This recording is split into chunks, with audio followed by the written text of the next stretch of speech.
Tsunade's entire life basically is proof that trauma either builds character or creates the world's most terrifying gambling addict with a bottle of sake at an anger management class. This is a woman who looked at giant monsters and immortal psychopaths and Madara Uchiha himself and said, yeah, time to square up, you Hashirama stalker, all because she was carrying enough emotional baggage to charge extra at the Konoha airport. Most ninja become legends because they survive wars. Tsunade became one because the wars survived Tsunade, and honestly, if Naruto had ever inherited even half of her ability to punch problems into another zip code, the series would have ended before Sasuke got his first emo haircut. Join me in today's newest episode of The Strongest in Naruto, where we take an in-depth look at the strength of Tsunade at every stage of her ninja career in the story, from Kid Tsunade all the way up to Hokage Tsunade. Now, when talking about how strong Tsunade was at every stage of her life, this discussion is actually way more interesting than a lot of fans give it credit, because Tsunade's strength isn't just tied to a power creep or flashy transformations via her Byakugo seal like I see people saying. Her entire progression as a ninja is tied directly to emotional trauma, battlefield experience, and learning how to weaponize chakra control and medical ninjutsu to such an absurd degree that she basically became a walking natural disaster disguised as a super drunk medical ninja. And the scary part is that Tsunade wasn't just strong physically, she changed the entire ninja world, but that obviously is another video in of itself, since this has more to do with her power and things like that deal with her accomplishments and her impact on the ninja world. So for now, let's just start with Kid Tsunade.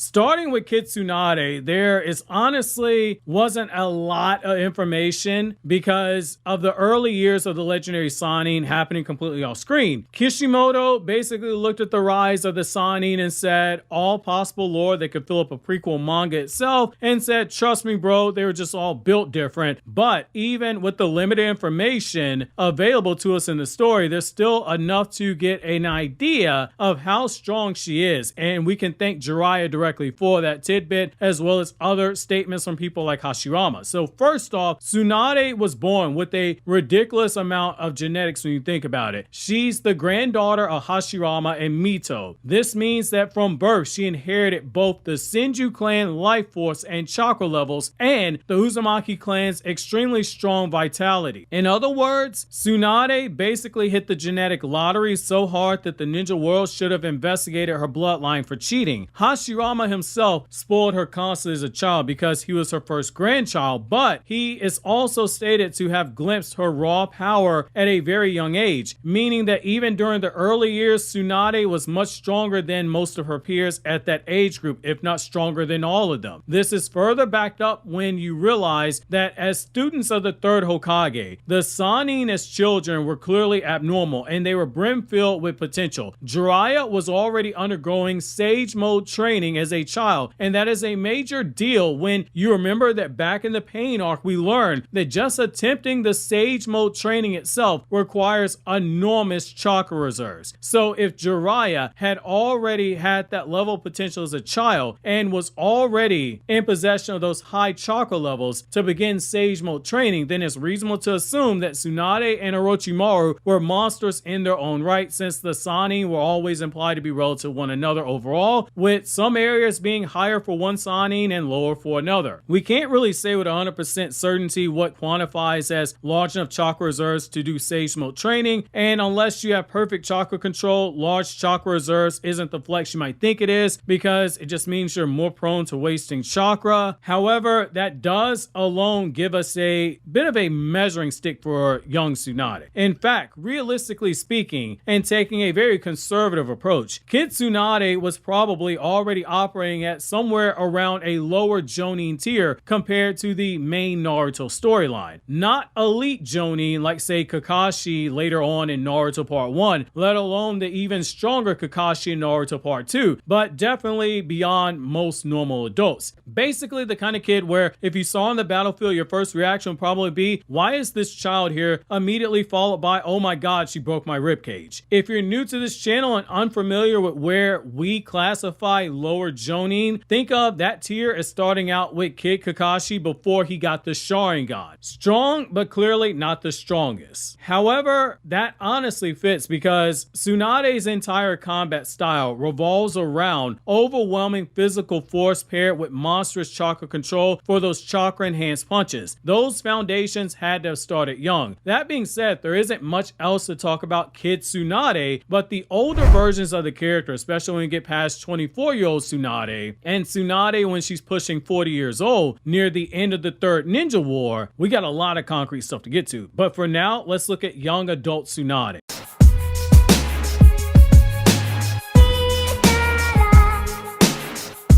Young adult Tsunade during the Second Great Ninja Wars, where the legendary Sannin reputation was born, and honestly, you get enough information here where it establishes the strength level of other characters as well. Now, again, a lot of this period takes place off screen, but what little we do know is insane because there are relevant characters from this era who Tsunade and the other Sannin fought that can be used to cross-scale how strong Tsunade and her teammates were during this time, because some of those characters were already in their prime. And as we know with Naruto, characters tend to hit their prime on the back end of their 30s, and then when they get to their 60s, they begin to start falling off. So Tsunade, alongside Jiraiya and Orochimaru, they fought Hanzo the Salamander, and they survived. And people forget just how terrifying Hanzo truly was. Hanzo was strong enough that even years after his reputation, he still had ninja trembling. This man was basically the ninja world equivalent of hearing boss music that starts playing at the very least during this time period, when the mythical unicorn known as Prime Hiruzen was inside the Hokage Tower and he never stepped foot onto the battlefield. The fact that the three Sannin collectively survived him was enough for Hanzo himself to acknowledge them and give them the title Legendary Sannin. That matters because Hanzo wasn't the type to hand out compliments. This dude was out here traumatizing entire armies for fun. However, that battle holds weight because it gives us a very clear set of information to use to get an idea where Tsunade and Orochimaru and Jiraiya were when it comes to power. How, you might ask? Well, it's through the Fourth Great Ninja War where we saw Mifune fight against Hanzo, who was just short of his peak power, since Kabuto's Edo Tensei brought the shinobi back close to full power, but not at 100%. Mifune was no slouch at all. Hanzo was relative to Mifune, and we know Mifune was at least strong enough to cross blades with 3 Tomo 5 Kage Summit Sasuke and match that version of Sasuke's defensive strike, which is amped up by Sasuke's lightning release. That's not saying that the Sannin by this point are on equal footing with 3 Tomo 5 Kage Summit Sasuke. Let me be clear, I am not saying that, but I am saying you have information to begin formulating where you put Tsunade in the Sannin. So given Hanzo, in my opinion, had the clear edge over the 3 Sannin as a collective, which to take down a collective, you have to be significantly stronger than each of them individually. It would make sense to say that they at this point would have been a couple of tiers below Hanzo in terms of individuals at that point in the story. So a couple of tiers from that level of power will be roughly the starting point of a Kage level shinobi. So think of the starting point for a Kage level shinobi for new viewers here on the channel being the Gold and Silver brothers as Jinchuriki or Doroi during the Fourth Great Ninja War, and the higher point of that base Kage level tier being someone like a Uchiha Massacre, freshly awakened Mangekyo Sharingan Itachi. Where you want to place the Sannin, that's debatable since we don't know if someone like Jiraiya used Sage Mode here, and the whole battle happened on screen, so we don't necessarily know all the nuances of the fight. Still, there's enough here to make a reasonably good discussion. Now, Second Great Ninja War Tsunade also became a very skilled medic during this time too. It's outright stated that her contributions during the war heavily contributed to Konoha winning the war itself, something that Chiyo is left super salty about even decades later when she saw that Sakura was Tsunade's student. Now, jumping ahead many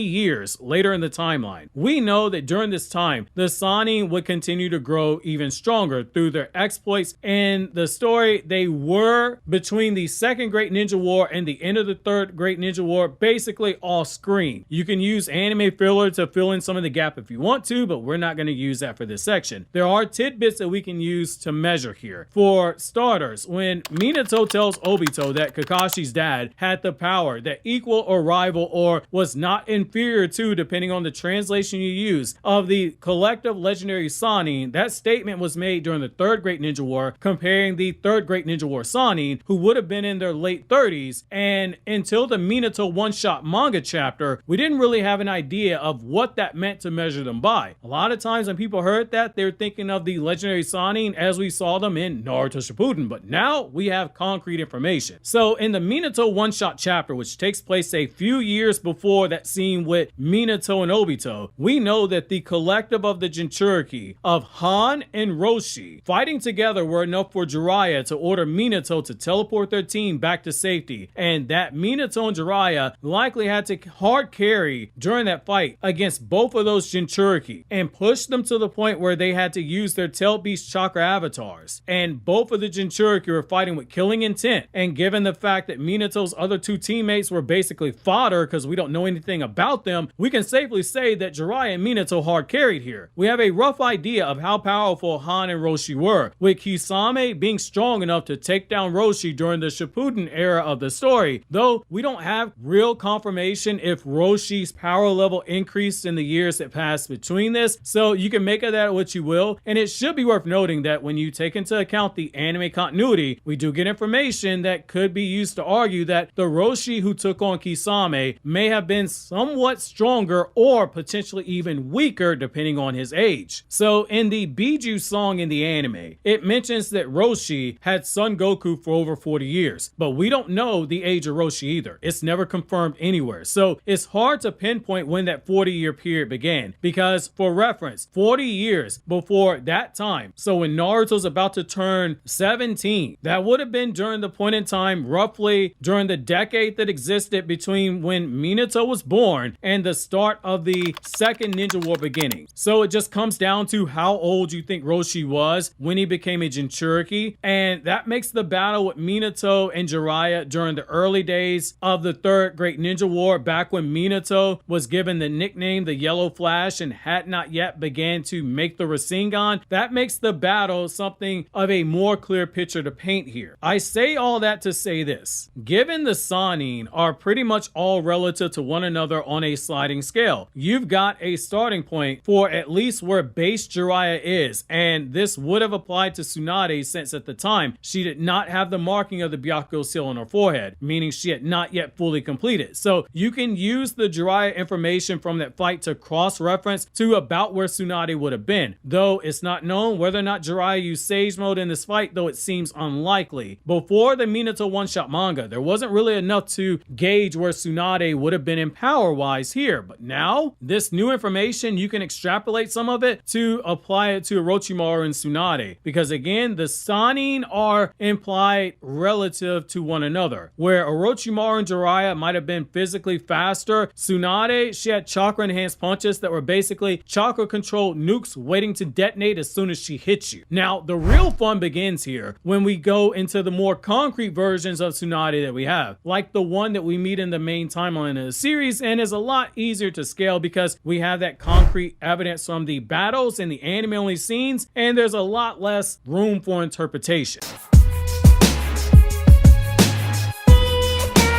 By the time we get to 51-year-old Tsunade in Naruto Part 1, she's rusty, she's mentally nerfed due to her past trauma, and is actively avoiding combat because of her fear of blood. Yet, even in this mentally nerfed state, Tsunade has enough scaling-wise to be considered in that same high Kage tier power of people like Orochimaru, base Jiraiya, and the 69-year-old third Hokage, and that's where I do want to start. So, Hiruzen is a very controversial character for most Naruto fans, because he is who I like to refer to as being the statement king of the series, whether it be prime Hiruzen or even 69-year-old Hiruzen who fought Orochimaru, which, for again, new viewers here on the channel, I don't discard statements. I weigh them just as equally as I do everything else. So I say that to say this: there is something of note here to take into account, which is Kabuto's statement about the third Hokage, even in his advanced age of 69, still being the strongest of the 5 Kage. It wasn't cap at all. The knee-jerk reaction is probably to say, bro, that is bullshit, because it means that you're saying that Yagura, a Jinchuriki in control of his Biju, and Onoki and Rasa, who is strong enough to go blow for blow with War Gaara, and the 4th Raikage were all below the 3rd Hokage that Orochimaru fought. You might say it doesn't line up, but it does when you take into account information we have from the anime. So in the anime continuity of the story, and this will be one of the rare times you will hear me reference the anime in videos. So in the anime only scene in episode 286 of Naruto Shippuden, a desperate 4th Raikage challenges Tsunade to a test of strength because he needs her to save one of his subordinates who are dying. He goes into his lightning chakra mode and is desperately trying to win a contest of strength, which was an arm wrestling match. Tsunade immediately matches his strength while he's in that lightning chakra mode, and when she begins to get serious, the desperate Raikage outright says she is overpowering him, which is why he had to break his grip and use the speed of his chakra mode to take advantage of that sudden off-guard moment they created and the momentum to slam her fist into the log to win, which outright infuriates Tsunade because she didn't lose on the grounds of strength. She lost because of speed. Tsunade is relative to both Jiraiya and the Orochimaru who just fought the 3rd Hokage, which regardless as if you say base Tsunade is the weakest of the Sannin, she is still relative to that Orochimaru, which by extension backs up what Kabuto said about Hiruzen being the strongest of the 5 Kage, because in raw strength, Tsunade is over the Raikage in his version 1 lightning chakra mode, and she hadn't used her seal either, and that is consistent with what we see with Tsunade later on in the series. And this is very important because it makes you look at the Search for Tsunade arc a lot differently. Allow me to explain. So Kabuto could not safely fight her head on. A lot of people look at the Kabuto fight and try to downplay Tsunade, so allow me to explain here. So Orochimaru outright states that if Tsunade lands one clean, fully powered hit on Kabuto, he's gonna die immediately. The reason Kabuto even survived for as long as he did was because he had the speed advantage, and even then, while he was fighting Tsunade while she's pissed off, and she had the issue of blood fear holding her back. That's insane, and I'm going to explain to you why. Because Kabuto at this point was already an elite Jonin himself, equaling part 1 Kakashi. Yet Orochimaru basically treats him like a fragile glass ornament standing next to a hydraulic press. One Tsunade fully powered hit and Kabuto would just explode. Like, she walks up to him, punches him in the head at full power, and his brain is just all over the place. Something even he and Orochimaru would acknowledge. The only thing that kept Kabuto in that battle and from dying was his superior speed to avoid Tsunade's attacks. And even then, despite having that speed advantage, she pushed him to the point where the guy basically had to take a food pill mid-fight. And that is very important because that military ration pill that he takes, it gives you 3 days worth of stamina. That is basically fighting somebody and then their health bar just refills right in the middle of the fight. Once Tsunade gets over her mental nerf that she has, we see her use the creation rebirth. And the strength increase, it is pretty notable at that point, because in chapter 170, we see her pick up Gamabunta's sword and slam it into Orochimaru's summoning, and then hit Orochimaru so hard that even Kabuto is shocked that he survived the attack in his weakened state. Basically, once Tsunade got over her mental nerve, she went from angry, drunk, gambling grandma with trauma to a whole horror movie villain, especially because you could argue that she got mentally amped by Naruto's speech about being Hokage and her resolve in protecting Naruto's dream while thinking about her love of Dan and thinking about Nawaki, and also the fact that she was accepting the role of the 5th Hokage. That's a hell of a mental amp. And honestly, one of my favorite things about Tsunade is that her fighting style has absolutely zero elegance to it. Other ninja are out here weaving hand signs and calculating strategies, and responds like a WWE wrestler possessed by a natural disaster. It's a Superman punch like she's Roman Reigns. She knocks you unconscious, and if she needs to heal you afterwards to run it back, she will do so. However, we see that 51-year-old Tsunade wasn't even Tsunade at full power, because Tsunade at age 54 and 55 during Naruto Part 2 was also a whole monster.